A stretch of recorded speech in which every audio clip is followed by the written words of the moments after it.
আমি নতুন বিয়ে করব, বাসর ঘরের স্বামী স্ত্রীর কি কি আমল আছে একটু যদি বলতেন।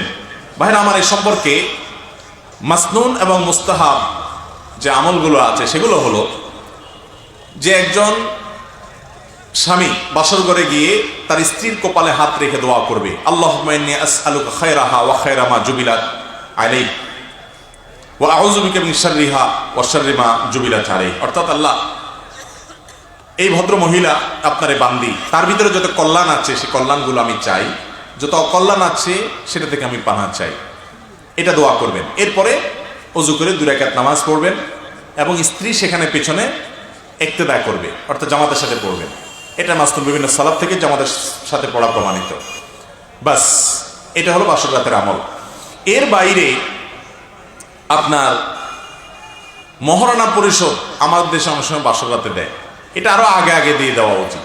বাসর রাতে ইমোশনাল একটা সময় মহর ধরছে 10 লাখ টাকা, 10,000 নিয়ে বলতেছেন এটা এখন আপাতত রাখো, আল্লাহ বাঁচায় রাখলে কত টাকা হবে, আমি কয়দিন পর ইটালি চলে যাব, কত টাকা দিব তোমারে, এসব পাম্পটি দিয়া দিয়া ওই বেচারির এরপরে বলবে না তুমি দাবি ছাড়ছুনি। তখন বেচারির শর্মে পড়ে, লজ্জায় পড়ে, ইমোশনে পড়ে হয়তো বলে ফেলবে যে ঠিক আছে আমি টাকা দিয়ে কি করবো, আপনি হইলেই তো চলবে। দিলেন বেচারির হকটা মেরে দিয়ে। এইসব 2 নম্বরই করা যাবে।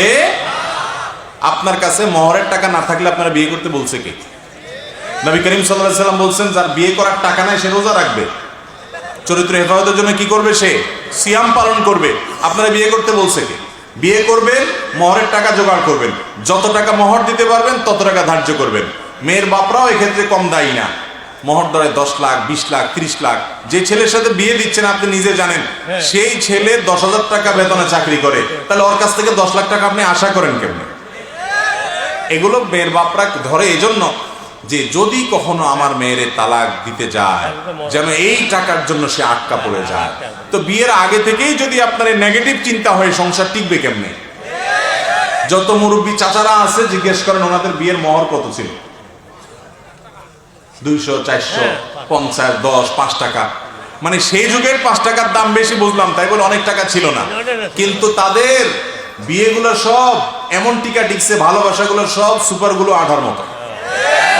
আর আপনার মহারণা 10 লাখ টাকা ধরেন, কি মহব্বত, কি প্রেম ভালোবাসা, কি মেসেজ আদান প্রদান, চটপটি খাওয়া খাওয়াই, এত মহব্বত, অথচ 3 দিন পরে দাদা ঠুস করে ভেঙে গেছে। এখনকার এই ভালোবাসাগুলো বেশিরভাগ মেড ইন চায়না, ঠুনঠান করে ভেঙে যায়।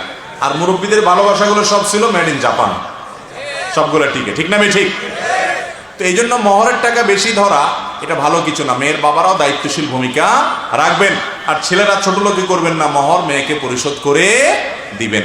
বাসর রাতে গিয়ে মাপ চাওয়াচাই করে ছোট লোকি করা উচিত না, এটা কাপুরুষের কাজ, কাপুরুষের কাজ, বেহায়া মানুষের কাজ। বউয়ের পাও ধরে মাপ চাইতেছেন বাসর রাতে নিয়ে, জীবনের প্রথম সাক্ষাৎ তখনই দেয় মাপ চাওয়া ধরছেন, এগুলা উচিত না। বাঘের বাচ্চার মতো আগে আগে মহরের টাকা পরিশোধ করে দিবেন। মহরের টাকা পরিশোধ করে আবার পিছু পিছু গুড়গুড় করেন না, আমার হাওলাত দাও, এই কাম আবার করা যাবে। তার টাকা তারে দিয়া স্বাধীনতা দিয়ে দিবেন, এই টাকা তুমি কি করবা তুমি জানো, তোমার মা বাপকে দাও, তোমার ভাই বোনকে দাও, তুমি দান সদকা করো, রাইখা দাও, তোমার যা মনে চায় তা করো, কোনো সে রাখবা না। আমাদের সমাজে মেয়েরা যে কত নির্যাতিত, অনেক পুরুষ আছে শুধুমাত্র বউরে নির্যাতন করার কারণে জাহান্নামে যাওয়ার জন্য যথেষ্ট, অনেক শ্বশুর শাশুড়ি আছে পুত্রবধূকে নির্যাতনের কারণে জাহান্নামে যাওয়ার জন্য যথেষ্ট। সবাই সাবধান হবে তো ইনশাআল্লাহ। গতকালকে দিনাজপুরে মাহফিল ছিল, আমরা পুত্রবধূ, অনেক পুত্রবধূদের প্রশ্ন পাইছি যে শাশুড়িরা নির্যাতন করে, জুলুম করে, ননদরা জুলুম করে। আমরা চেষ্টা করছি কোরআন হাদিসের আলোকে তাদেরকে সতর্ক করা, তাদেরকে আল্লাহর ভয় দেওয়া। আলহামদুলিল্লাহ, আমি ফিরে আসার পরে মাহফিলের অন্যতম আয়োজক মুফতি মনোহর ভাই তিনি মেসেজ করে পাঠাইলেন যে মাহফিলের ওখানে মহিলাদের প্যান্ডেলে হাজার হাজার মহিলা ছিলেন, সেখান থেকে এক চাচি তিনি কর্তৃপক্ষের কাছে খবর পাঠাইছেন যে আমি আমার পুত্রবধূর প্রতি অনেক জুলুম করছি, কথাবার্তা বলা বন্ধ করা রেখেছিলাম। আমি গতকালকে আলোচনার পর বাসায় গিয়ে প্রথম কাজ বৌমাকে জড়ায় ধরে মাপটাপ চেয়ে তার সাথে আমি সব চুকাই নিয়েছি এবং কথাবার্তা বলা শুরু করছি, আমি আর তার প্রতি জুলুম করব না। বলেন আলহামদুলিল্লাহ। তাহলে আমরা এরকম তওবা করবো তো ইনশাআল্লাহ। এরকম তওবা করলে আমাদের মালিক অনেক খুশি হয়ে যান। খারাপ কাজ থেকে আপনি হঠাৎ করে সরে আসেন, শয়তান কিন্তু আসতে দিবে না। শয়তান আপনাকে বলবে মাথা খারাপ, তোমার ইজ্জত থাকে বৌমার কাছে ছোট হলে, বলে না শয়তান? এটা ইবলিসে বলে, ইবলিসকে আমরা জিততে দিব। সে আপনাকে তওবা করতে দেয় না, আপনার ভিতরে ইগো তৈরি করে, ইগো জেদ তৈরি করে, আপনার ভিতরে বলে যে হ্যাঁ এটা তোমার সম্মানের ব্যাপার। কিসের সম্মান অসম্মান? মুসলমান আল্লাহকে খুশি করার জন্য সবকিছু ত্যাগ করতে পারে, ঠিক না বেঠিক?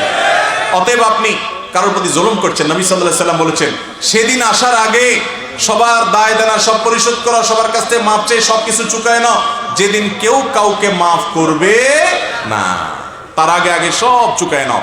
অতএব সব হিসাব চুকায় নিব তো ইনশাআল্লাহ।